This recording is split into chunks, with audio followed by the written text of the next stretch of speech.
Bienvenidos, bienvenidas. Muchísimas gracias por estar aquí en esta segunda sesión del Seminario Escrituras Virreinales, que, como saben, va por su tercera edición. Es un seminario que empezamos en la Universidad Complutense y este año estamos agradecidísimas a la Casa de América de que nos aloje bueno, pues por el centenario del Inca Garcilaso de la Vega. Así que, de nuevo, agradecemos a Ana María Rodríguez y a Santiago Miralles por su hospitalidad siempre en esta casa. Hoy tenemos con nosotros a José Antonio Mazzotti, profesor especialista en la figura del Inca Garcilaso, con años de experiencia en este tema. Él es catedrático de Literatura Latinoamericana en el Departamento de Lenguas Románicas de la Universidad de Tufts, en Boston. Desde allí viene expresamente para esta sesión de nuestro seminario y también estamos agradecidísimas por su presencia. Entre sus obras críticas se cuentan el famoso libro Coros mestizos del Inca Garcilaso, Resonancias andinas, que ha sido un libro publicado en el 96 y que a lo largo de los años ha ido ganando importancia y es un referente, ¿no?, hoy en día para la crítica garcilasista. Además, tiene otros estudios sobre poesía también peruana y latinoamericana del siglo XX, como por ejemplo Poéticas del flujo, Migración y violencia verbales en el Perú de los 80. Y, entre otras publicaciones, además de libros, etcétera, tiene también ediciones y coediciones y, por supuesto, artículos en revistas especializadas. Entre sus ediciones destacan los homenajes que le ha realizado al gran crítico peruano Antonio Cornejo Polar. Y una de las obras que publicó aquí en Iberoamericana Verfuert, el libro, la edición Renacimiento Mestizo, los 400 años de los comentarios reales. Un libro, como su propio nombre indica, en conmemoración a la publicación de los comentarios reales en 1609. Este libro salió, como digo, en Iberoamericana en el año 2010. Además de todas estas publicaciones en el ámbito académico, el profesor José Antonio Mazzotti continúa ejerciendo la escritura poética, el activismo literario y desarrolla investigaciones sobre la poesía virreinal peruana, la poesía latinoamericana de hoy en día y la diáspora literaria hispanohablante en los Estados Unidos. Actualmente es presidente de la Asociación Internacional de Peruanistas, que por cierto realizan un congreso anual muy interesante. Este año pasado fue en Poitiers, en Francia. Y es director de la Revista de Crítica Literaria Latinoamericana, que fue fundada en 1975 y ya va nada menos que por el número 82. Acaba de salir este último número, por cierto, y se va a presentar aquí en Casa de América el viernes a la 1 de la tarde, por si están interesados en venir, con los profesores Ángel Esteban de la Universidad de Granada y Teodosio Fernández de la Universidad Autónoma de Madrid. Así que el viernes tendremos otra vez a José Antonio aquí.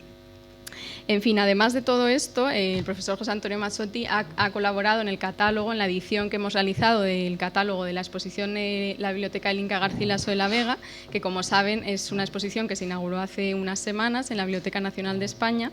Y el profesor Mazzotti tiene un artículo, nos hizo el honor de enviarnos una colaboración para este catálogo, y su texto se titulaba Problemas con la primera edad, apuntes sobre el saber andino en los comentarios reales. El tema de su texto está en relación y se complementa muy bien con el título de la charla que nos va a ofrecer hoy, que se llama Garcilaso transatlántico, saberes andinos y europeos en el relato de la primera edad. Así que, sin más, les dejo con José Antonio y muchísimas gracias por estar aquí. Muchas gracias a Marta Ortiz Canseco por esta generosa presentación, así como por su trabajo en la exposición La Biblioteca del Inca, que si no han visto todavía, los animo a que vayan, en la planta baja de la Biblioteca Nacional de España. Exposición en la que también han colaborado Esperanza López Parada y el profesor peruano Paul Firbas, que no se encuentra presente porque trabaja en los Estados Unidos. A todos ustedes, muchísimas gracias por su presencia y a la Casa de América por acogernos. Como saben, el Inca Garcilaso es un autor múltiple que admite diferentes lecturas en diferentes épocas.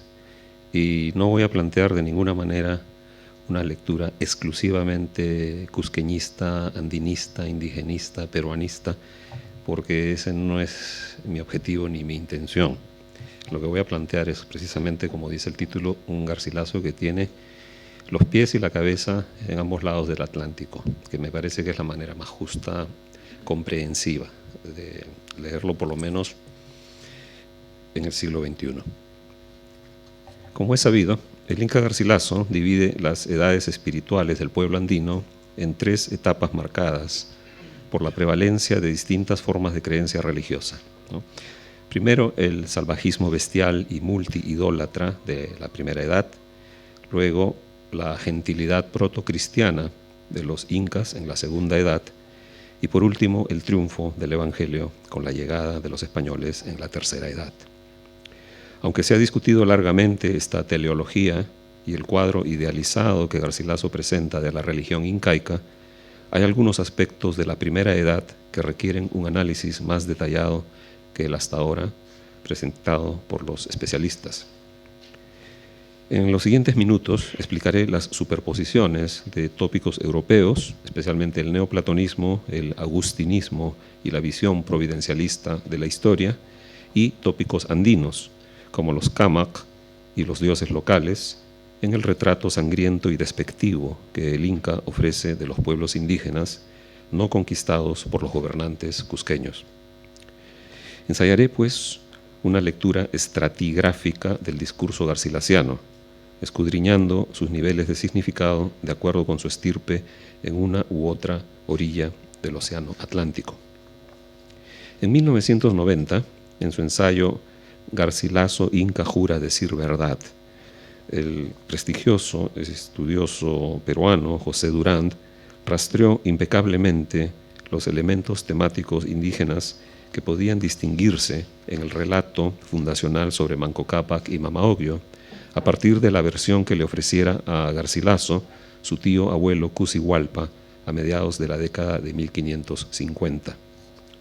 Lo que faltaría hacer ahora para complementar ese cuadro y para los fines de esta presentación sería examinar con cuidado los capítulos inmediatamente anteriores al 15 en el libro 1 de la primera parte de los comentarios, con miras a constatar el carácter bicultural de la presentación de esa primera edad andina, ¿no? Los que recuerdan los comentarios saben que a partir del capítulo 15 empieza la fundación del Cusco y el relato dinástico, que concluye en el libro 8 de la segunda parte, ¿no? Yo siempre he planteado que la primera y la segunda parte son la misma obra, o son 2 secciones de la misma obra.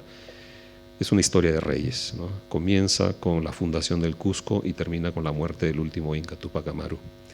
Primero, para comenzar entonces, en relación con la primera edad, ¿no? Yo suscribo lo que nos dice el investigador español Antonio Lorente. Aquí la cita.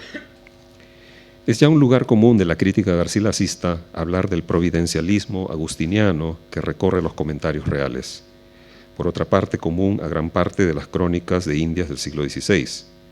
La estructura tripartita de la narración, correspondiente con las 3 edades agustinianas de la Ciudad de Dios, el paralelismo entre el destino civilizador y preparatorio del Imperio Incaico y el Imperio Romano, y las periódicas equiparaciones de la ciudad del Cusco con la ciudad de Roma, asaltan a cualquier lector que se enfrente con la primera parte de los comentarios reales. En efecto, el salvajismo de la primera edad cumple una función estructural en el conjunto de la obra al establecer el claro contraste entre los indios no civilizados por los incas y los que gozan de ese estado cultural superior que les otorga el dominio cusqueño, tanto por sus beneficios materiales como por su más refinada religiosidad, guiada por la luz natural, según dice Garcilaso. El tópico de la primera edad, representada por la oscuridad moral de los nativos americanos y las beetrías o multitud de caciques o curacas antes de la aparición de los incas, aparece así como la piedra angular del cuadro cosmogónico y total de la progresión espiritual del mundo americano. Se trata de presentar una historia que corresponda de manera análoga a una visión occidental del proceso civilizatorio, a fin de favorecer la imagen de los incas y validar la agencia discursiva y política a la que aspira la obra. El Inca Garcilaso desarrolla el tema del salvajismo de la primera edad, las oscurísimas tinieblas, como las llama, desde el capítulo 9 del libro 1 hasta llegar al capítulo ya mencionado, número 15, en que se va a explayar elegantemente en el relato sobre la fundación mítica del Cusco a través de la traducción e impostación de un supuesto discurso original quechua emitido por su tío abuelo Cusihualpa. Vayamos pues por partes. Cuando se dice que Garcilaso acomoda la historia preincaica a una serie de patrones narrativos y temas europeos, se está diciendo la verdad, pero solo una verdad a medias. Esa verdad parcial surge de la constatación del tópico de una edad de barbarie previa a la civilización en fuentes prestigiosas a las que Garcilaso sin duda tuvo acceso.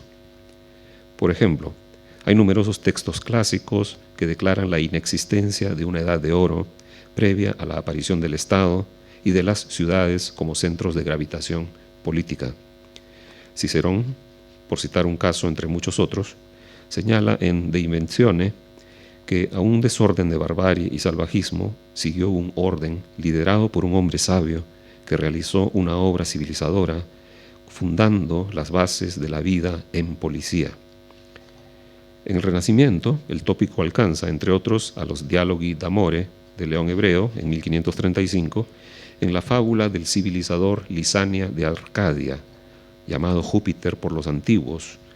Esto aparece en el diálogo segundo, ¿no?, de los diálogos de amor, que llegó a los pueblos griegos para imponer una vida superior y una moral más afín a lo que luego se consideraría la moderación y sobriedad del estilo clásico. Como sabemos, Garcilaso conoció muy bien el texto de León Hebreo, hasta el punto de traducirlo de manera cuidadosa.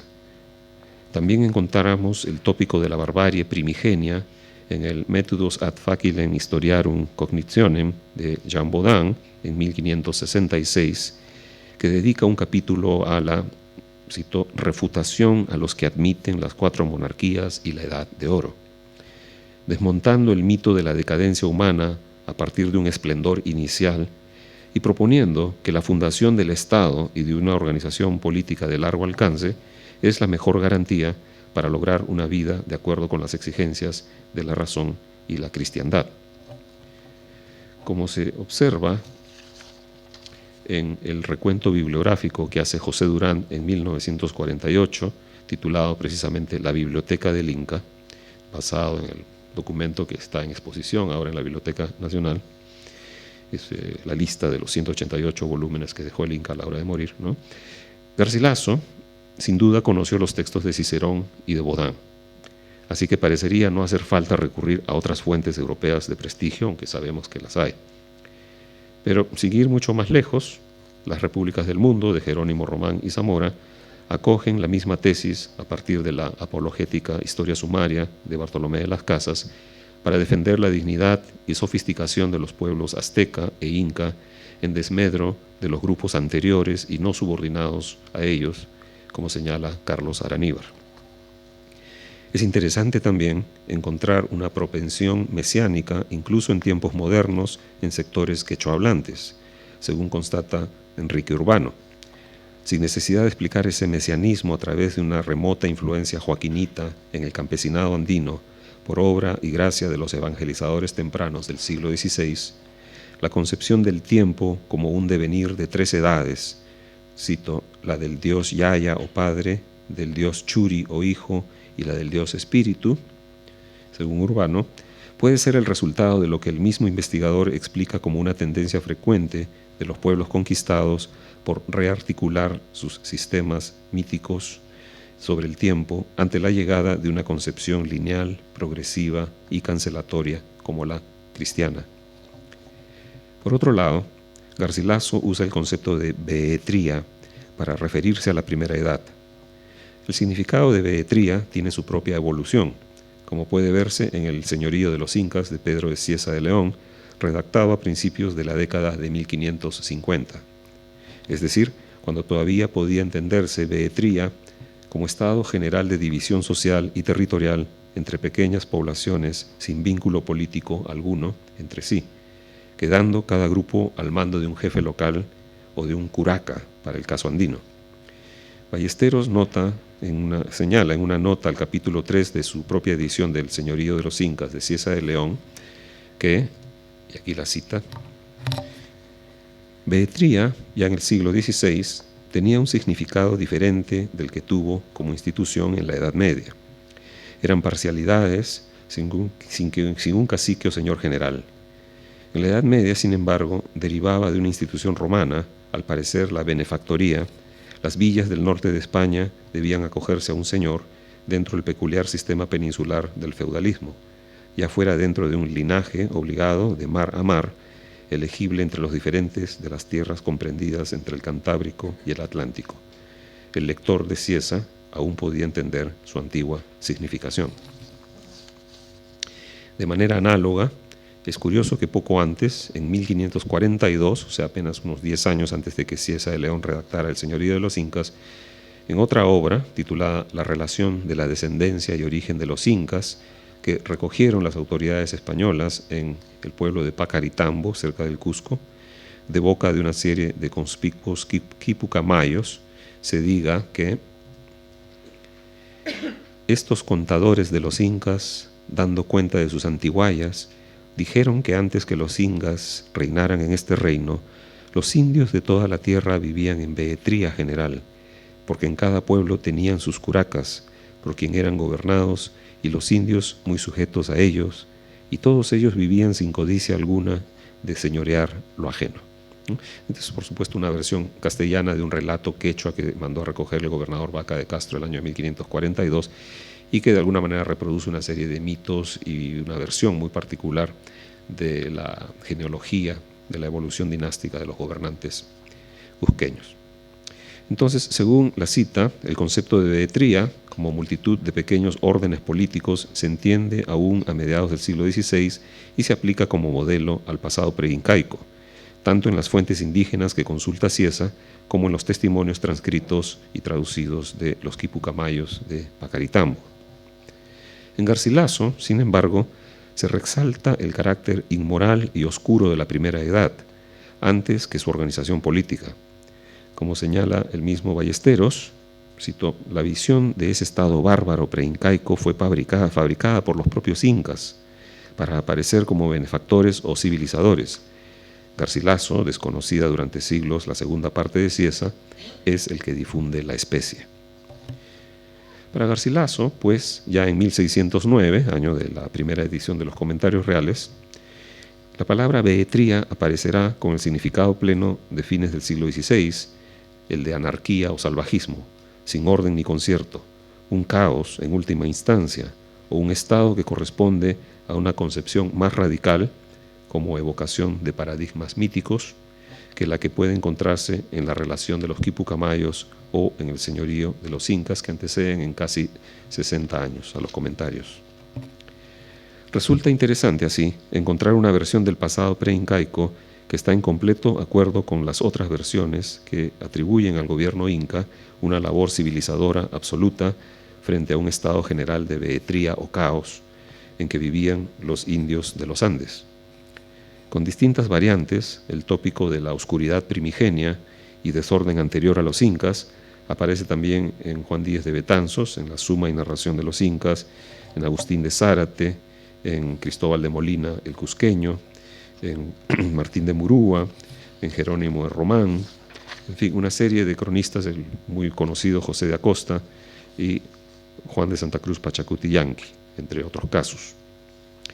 En los Comentarios Reales, esta primera edad en que el incipiente orden político, si lo hay, carece de toda importancia, se ve en realidad caracterizada por la abundancia infinita de objetos de culto y prácticas nefandas, como dice Garcilaso, o sea, la sodomía, el incesto, el canibalismo y los sacrificios humanos, que es donde Garcilaso pone el énfasis para diferenciar la primera edad del posterior orden incaico, ¿no?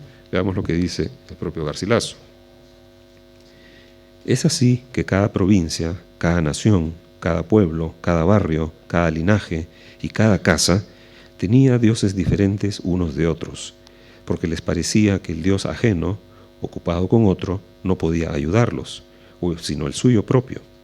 Y así vinieron a tener tanta variedad de dioses y tantos que fueron sin número, y porque no supieron, como los gentiles romanos, hacer dioses imaginados, como la esperanza, la victoria, la paz y otros semejantes, porque no levantaron los pensamientos a cosas invisibles, adoraban lo que veían unos, a diferencia de otros, sin consideración de las cosas que adoraban, si merecían ser adorados, ni respecto de sí propios para no adorar cosas inferiores a ellos.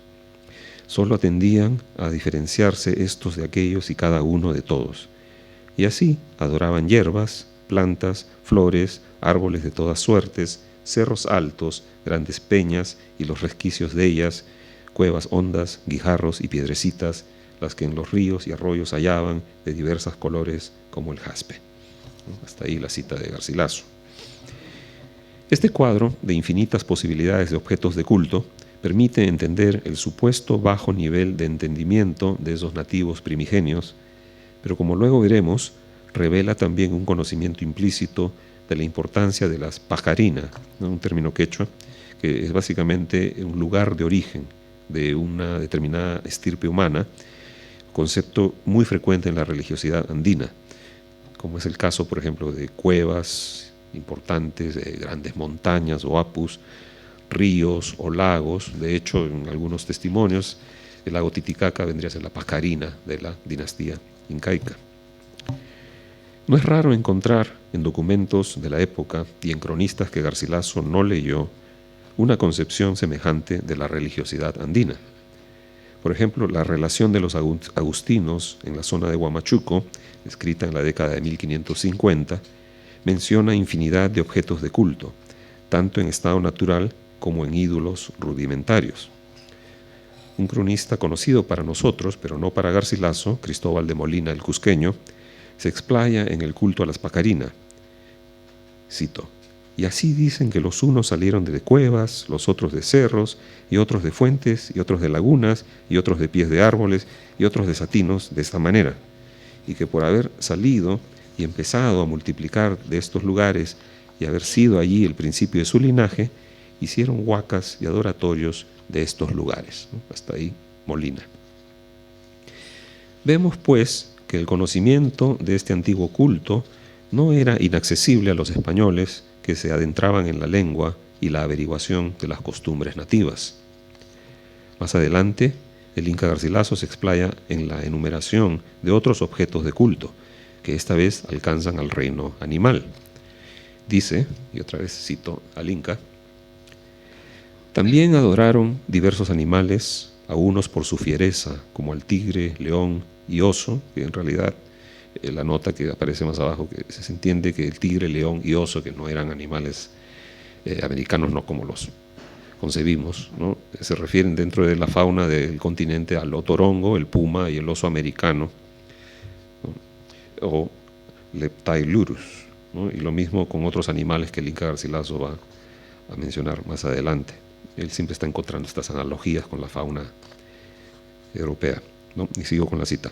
Y por esta causa, teniéndolos por dioses, si acaso los topaban, no huían de ellos, sino que se echaban en el suelo a adorarles y se dejaban matar y comer sin huir ni hacer defensa alguna.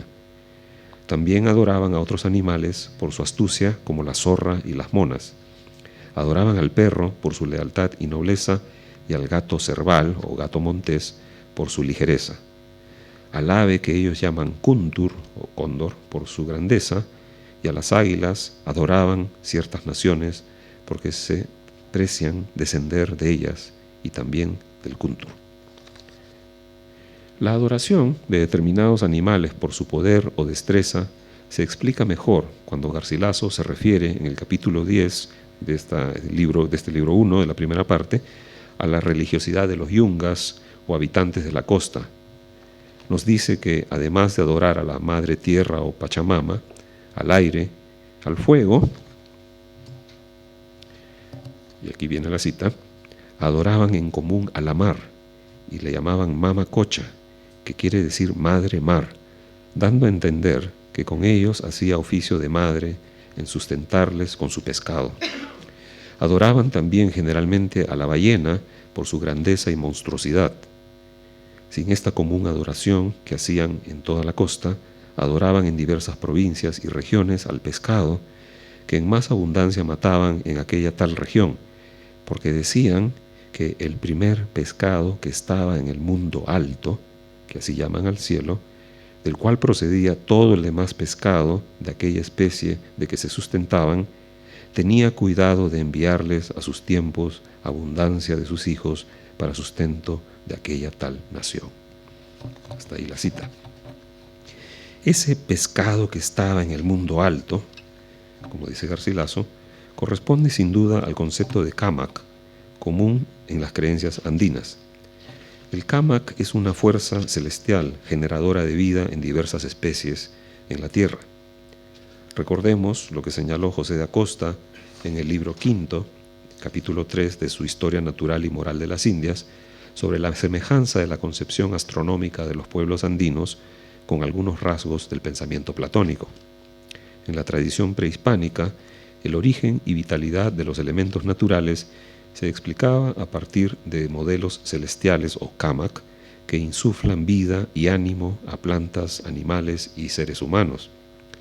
Así, por ejemplo, la Yacana, o constelación oscura de la llama, es fuente de vida de todas las llamas existentes en la Tierra, según esta concepción. En efecto, en otro texto que Garcilaso no llegó a leer, el manuscrito de Huarochirí, el capítulo 29 de este manuscrito propone que, cito, la constelación que llamamos Yacana, el Cámac de las llamas, camina por medio del cielo. Se dice que la Yacana anda en medio de un río. A través de sus propias investigaciones, Polo de Ondegardo y Bernabé Cobo llegaron a la misma certeza. El primero explica que, cito, generalmente todos los animales y aves que hay en la tierra creyeron que hubiese un su semejante en el cielo a cuyo cargo estaba su procreación y argumento, ¿no? Hasta ahí Polo de Ondegardo. Este su semejante de Polo y el símil al que se refiere Cobo se aluden a un modelo paradigmático anterior que genera a los elementos naturales y se encarga de su funcionamiento a través del influjo de una energía vital. Otra evidencia en el mismo sentido aparece en la doctrina cristiana de 1584, ¿no? Redactada por Acosta y otros colaboradores del Tercer Concilio Limense, ¿no? Dice la cita: después de Huiracocha, a quien tenían por Señor Supremo de todo y adoraban con suma honra, adoraban también al sol y a las estrellas y al trueno y a la tierra que llaman Pachamama y otras cosas diferentes. Entre las estrellas comúnmente todos adoraban a la que ellos llaman Colca, que llamamos nosotros las cabrillas, y las demás estrellas, en realidad ahora se conoce como las Pléyades, ¿no? Y las demás estrellas eran veneradas por aquellos particularmente que les parecían que habían menester su favor. Hasta ahí la doctrina cristiana. Se trata de la constelación de las Pléyades, como mencioné, que supuestamente influye sobre las fuentes y manantiales, vitales para la normalidad de los ciclos agrarios. Como sabemos, Garcilaso leyó y se apoyó en gran parte en la historia de Acosta, que a su vez partía de las informaciones de Polo de Ondegardo y quizá hasta de Cristóbal de Molina, el cusqueño. Es posible también que Garcilaso conociera la doctrina cristiana, aunque no la cita. En cualquier caso, su compenetración con los conceptos de Pacarina y Cámac se hace evidente en su descripción pormenorizada de la religiosidad preinca. Uno puede atribuir a la estrategia de la amplificatio o amplificación las enumeraciones detalladas que Garcilaso ofrece de los objetos de culto en la primera edad, a diferencia de los cronistas que consultó con profusión. No es extraño el recurso, tratándose de un narrador mucho mejor dotado y con una formación humanística y retórica mucho más rica que la de todos los cronistas que leyó y citó. También es altamente efectiva la forma en que detalla las prácticas salvajes de los indios de la primera edad en relación con el canibalismo, la promiscuidad, el incesto y la sodomía que cultivaban, aunque en este caso sus descripciones de las costumbres salvajes de los preincas se basan en buena medida en las que Cieza de León ofrece del canibalismo y la promiscuidad al hablar de los indios de la Nueva Granada en la primera parte de su Crónica del Perú. Sin embargo, para no salir del tema religioso, que tiene tanta gravitación en los comentarios reales, conviene preguntarse si el nivel de detalle que el Inca ofrece es equivalente al de sus fuentes escritas. Porque si bien Acosta y la doctrina cristiana hablan del culto a las estrellas, como hemos señalado, comparándolo con el concepto platónico de las formas primordiales, de las cuales emana la materia ordenada de los objetos y seres vivientes de la Tierra, Garcilaso insiste en que esa adoración implicaba la conciencia de un flujo de energía que revelaba la materialidad de las constelaciones o Kamak, sin mencionar a Platón para ello. Por ejemplo, Acosta refiere en el capítulo 4 del libro quinto de su Historia Natural que los indios en general, y específicamente los de tiempos de los incas, adoraban algunas estrellas porque, cito, les atribuían diversos oficios y adorábanlas los que tenían necesidad de su favor, como los ovejeros hacían veneración y sacrificio a una estrella que ellos llaman Urkuchillay, que dicen es un carnero de muchos colores, el cual entiende en la conservación del ganado, y se entiende ser la que los astrólogos llaman Lira. Y los mismos adoran otras dos, que andan cerca de ella, que llaman Catuchillay, Urkuchillay, que fingen ser una oveja con un cordero. Y generalmente de todos los animales y aves que hay en la tierra, creyeron que hubiese un semejante en el cielo a cuyo cargo estaba su procreación y aumento. Hasta ahí la cita de Acosta. En Garcilaso, sin embargo, este culto se restringe a los preincas e identifica al Kamak como el primer pescado o el primer animal generador de su especie respectiva en la tierra, enviándolo a ella para bienestar de los hombres. Hay pues una presentación del mundo natural desde la óptica del animismo y el diálogo entre sus elementos, revelándose así una agencia humana ajena al platonismo que no resulta tan clara en las fuentes consultadas. En esto, curiosamente, coincide Garcilaso con el manuscrito de Guarochirí, que como sabemos no pudo leer por razones de fechas y distancias. El manuscrito de Guarochirí recién se dio a conocer mucho después, en el siglo XX. En ese sentido, conviene recurrir a los estudios etnohistóricos y antropológicos andinos para poder atar algunos cabos importantes. Aclara Frank Solomon, por ejemplo, que, cito, el astronómico o astrológico capítulo 29 del manuscrito de Guarochirí nos da una clave crucial. Denomina a la constelación en forma de llama como el Kamak de las llamas. Al descender a la Tierra esta constelación infunde una poderosa esencia generativa de vitalidad que produce el florecimiento de las llamas. Todas las cosas tienen su prototipo vitalizador o Kamak, incluyendo los grupos humanos. El Kamak de un grupo humano es usualmente su huaca de origen. Hasta ahí Frank Solomon. Sin embargo, el propio antropólogo norteamericano aclara que hay una diferencia clave con el esquema platónico. Según él, dice Taylor, ¿no? Gerald Taylor, otro famoso estudioso del manuscrito Guarochirí, ha ligado esta idea con el idealismo platónico, una idea que ayuda a entender la profundamente plural y común naturaleza de la creación andina, pero a la vez minimiza su carácter terrestre.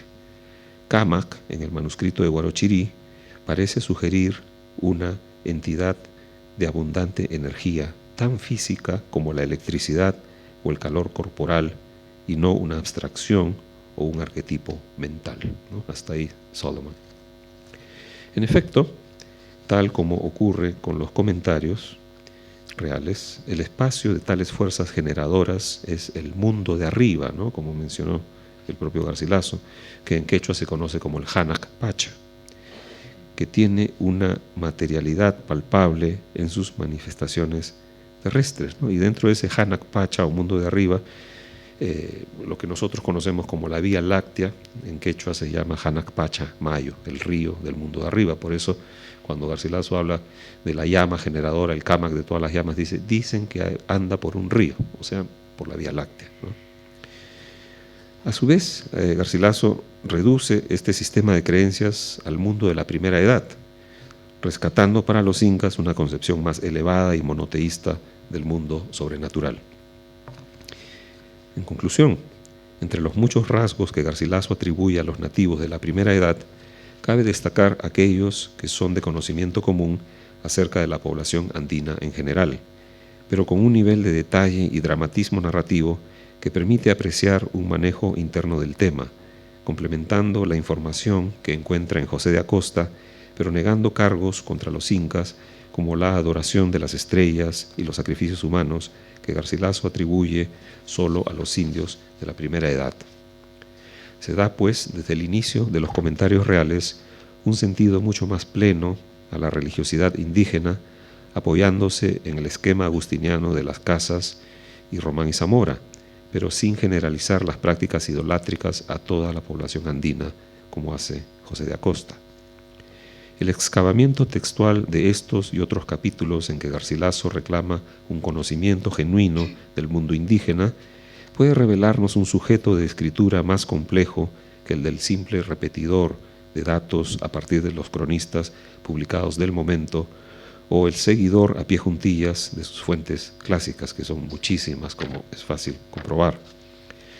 Sin duda, estos primeros capítulos de los comentarios reales, generalmente soslayados por la crítica, pueden servir como punta de madeja para un examen más justo de la obra y de las múltiples ramificaciones que ofrece hasta el día de hoy. Me refiero nuevamente a la lectura estratigráfica, arsenal teórico y metodológico que resulta de suma utilidad para delinear el perfil de un autor siempre más allá y más acá del aculturamiento en que la historia literaria tradicional ha intentado encapsularlo. Y lo que he presentado es nada más un ejemplo pequeño, ¿no? Como se puede ver en la definición, de la descripción que Garcilaso da de los indígenas de la primera edad, un conocimiento que es mucho más amplio que el de los cronistas. En todo caso, es un conocimiento que Garcilaso tajantemente separa, ¿no?, en relación con los indios de la segunda edad, que serían los civilizados por los gobernantes cusqueños. Hay muchos otros pasajes de los comentarios reales en que se puede ver ese estatuto dual, ¿no?, esta lectura estratigráfica o subtexto, como lo llamé en algún momento. Para ello, por ejemplo, bueno, esta cita ya la leí, así que no vale la pena. Para ello, por ejemplo, vale la pena recordar el lado genealógico materno del Inca, porque otro aspecto de la obra, de los comentarios reales, en que se puede aplicar una lectura estratigráfica, está en la visión de la panaca a la que pertenecía él, ¿no? Panaca es la familia real. Cada inca, cuando moría, dejaba un largo conjunto de familiares, las 60, 80 esposas y concubinas que tenía cada inca generaban, pues, muchas veces cientos de hijos y otros tantos cientos de sirvientes con muchas tierras, y cada panaca tenía por costumbre sustentar a un grupo de quipucamayos y cantores de las hazañas épicas del Inca fundador. Entonces es probable que Garcilaso haya escuchado algunos fragmentos de estos cantares, como los llama Cieza de León. Aquí tenemos, por ejemplo, a Gómez Suárez, que es el Inca Garcilaso, como sabemos, cuando nació fue bautizado con ese nombre, Gómez Suárez de Figueroa, hijo de la princesa Chimpu Oglio, que era hija del príncipe Hualpa Túpac Inca Yupanqui, que descendía directamente de Túpac Inca Yupanqui, el 10º Inca. Entonces, esta rama de Túpac Inca Yupanqui puede haber conservado estos relatos que nos permiten explicar por qué Garcilaso, por ejemplo, ofrece una determinada genealogía de los incas y no otra, por qué desestima completamente la legitimidad política y moral de Atahualpa, que descendía de otra panaca importante, la de Pachacútec Inca. Entonces, estas rivalidades internas de la élite incaica de alguna manera conforman el relato, los contenidos de determinados pasajes de los comentarios reales, ¿no? Y hay muchos ejemplos más que no voy a repetir porque están en las publicaciones anteriores. Un último ejemplo, el famoso escudo, ¿no?, que aparece en algunos ejemplares de la primera edición de los comentarios reales. Garcilaso se inventa este escudo, manda posiblemente a un dibujante profesional el diseño para que represente lo que él en 1609 considera que es representativo de su identidad, obviamente una identidad dual. Como vemos, al lado derecho del escudo están los 4 emblemas heráldicos de las familias del padre del capitán Garcilaso de la Vega Vargas. Es decir, los Vargas en primer lugar, el primer escudo, los Figueroa al medio, los Sotomayor y al último, ¿no?, con el lema de Ave María, gracia plena, los Lazo de la Vega. Pero eso es solo la mitad del escudo. La otra mitad es fácil de identificar también, ¿no? La serpiente doble o bicéfala, llamada Amaru, que es una divinidad mítica andina que preside los periodos de transición. Justamente de las bocas de estas serpientes emerge un arco iris o cuichi, otro ser de prestigio religioso. Cuelga ese vellón de algodón llamado la mascaipacha, que era el símbolo de la realeza cusqueña, y como figuras tutelares el sol y la luna. Y lo curioso, en este escudo se ha leído también, por ejemplo, una visión renacentista o pro-renacentista que permitiría justificar la identificación del Inca Garcilaso de la Vega, no tanto con su padre, el capitán, sino con su tío abuelo en segundo grado, el famosísimo y excelente poeta Garcilaso de la Vega, el toledano, ¿no?, por las frases que aparecen citadas, dice, con la espada y con la pluma, que nos recuerda un pasaje de la égloga de tercera. Entonces, lo curioso es que el poeta toledano dice, tomando ora la espada, ora la pluma, mientras que Garcilaso dice, con la espada y con la pluma, lo cual supone no una disyunción, ¿no?, ora la espada, ora la pluma, sino una yuxtaposición, una simultaneidad de quehaceres y identidades. Por el lado español, el poder militar, el ejercicio político; por el lado incaico, la escritura, la imaginación, ¿no? Y estas dos mitades de su identidad aparecen identificadas con los dos lados, ¿no?, el europeo y el americano. Así que eso es todo. Muchas gracias por su atención.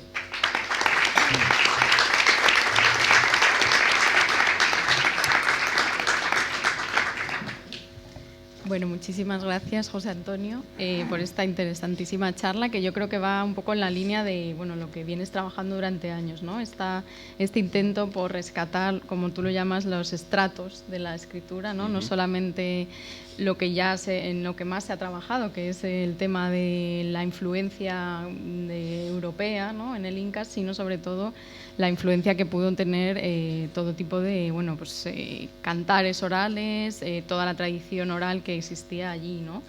Me ha interesado mucho y, bueno, pues digamos que en este caso te has centrado en la primera edad.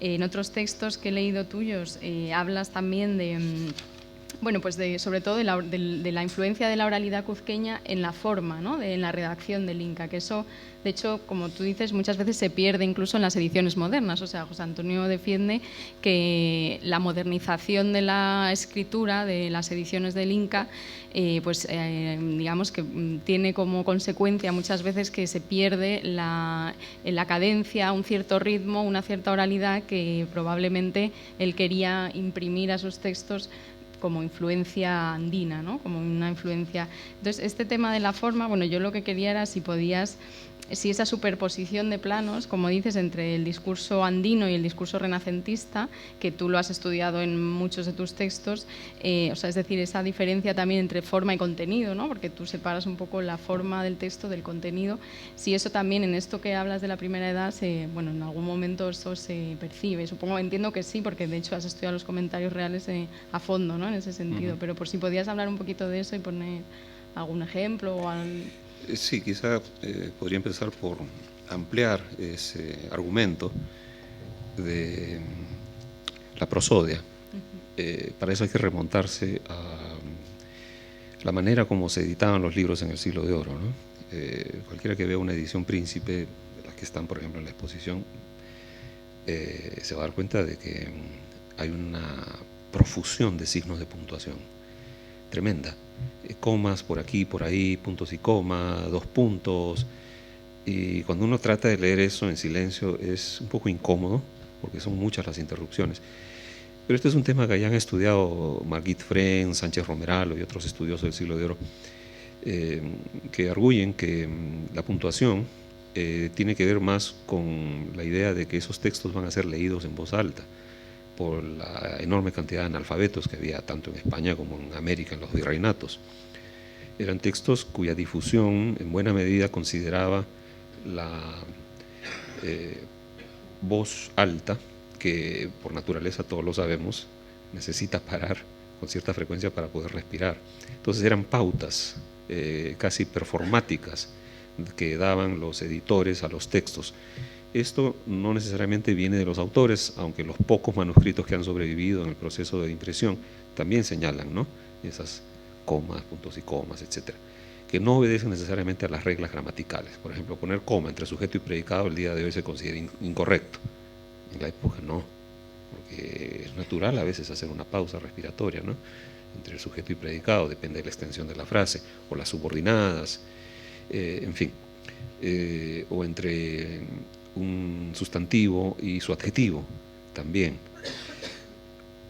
Lo que pasa con la forma como nos llegan estos textos, que hay que considerar también que podían obedecer a la voluntad, al oído de los copistas y los cajistas, ¿no?, en las imprentas de la época, es que en el caso de Garcilaso, los pasajes que más he estudiado desde el punto de vista formal, que son los llamados capítulos guerreros de los comentarios reales, ¿no?, los capítulos que se dedican a narrar las expansiones incaicas, ¿no?, la aparición de un inca cuando recibe el trono de su padre y cómo repite las mismas costumbres de su antecesor, ¿no? Empieza una inspección general y ve qué pueblos necesitan ser civilizados y bueno, primero manda emisarios, mensajeros, etc.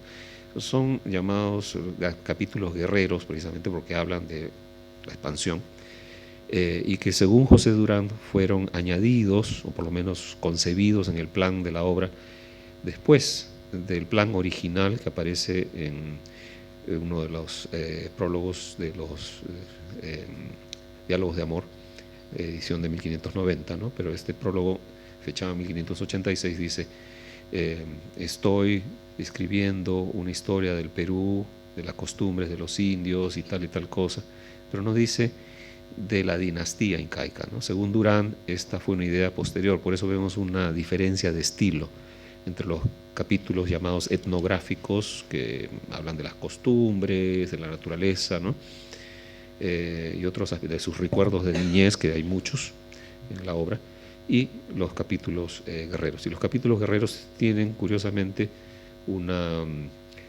recurrencia a la división puntuacional que en algunos casos coincide con formas que podrían resonar o simular, ¿no?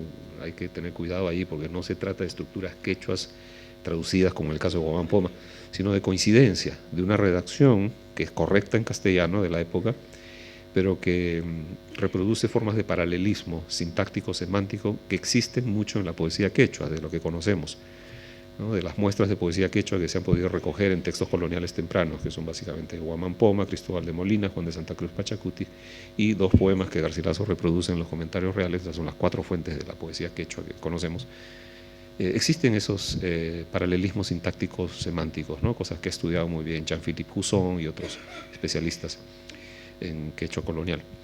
Entonces, ese es un caso, ¿no? En el relato de la primera edad yo no he encontrado estos dobletes, quizá porque Garcilaso está pensando más en el tema y no en la autoridad que él parece querer adquirir en los capítulos guerreros, que él atribuye al modelo narrativo fundacional, que es el del capítulo 15, el relato de Manco Cápac y Mama Ocllo, ¿no?, que él atribuye completo a la voz del tío Cusihualpa, ¿no?, uno de los hijos precisamente de Tupac Yupanqui. Entonces podemos presumir que aun si fuera una coartada literaria, ¿no?, a los Sidi Amete Benengeli, podemos presumir que este Cusihualpa transmitió una historia sancionada, oficial, ¿no?, la historia de la familia, que como sabemos por otras crónicas, ¿no?, Román, Acosta, Ciesa, etcétera, eran historias compuestas, reproducidas por quipucamayos y cantores profesionalizados, ¿no?, con una estructura formularia, ¿no?, que es típica de la poesía oral en muchos pueblos americanos. Entonces, quizá por ese motivo, ¿no? Claro, yo había pensado como dices que esa versión de la primera edad, en algunos críticos consideran que la difunden los mismos incas, ¿no? Quizá de ahí también él mismo pueda haber escuchado esa, pero no sé si, como dices tú, igual eso no se contempla en esos archivos, ¿no? En los quipus, etcétera. No que sepamos. Y tampoco tenemos, desgraciadamente, una evidencia directa de los famosos cantares incaicos. Hasta que Gary Urton, que es el gran estudioso de los quipus, ¿no?, nos descifre algunos de los quipus historiales, como se les llama, ¿no? O sea, hay los quipus numerales, que son fáciles de descifrar, porque son básicamente conteos, y hay los llamados quipus historiales, que supuestamente definen o resumen historias, ¿no? Tal inca en tal año llevó tantas tropas a tal lugar.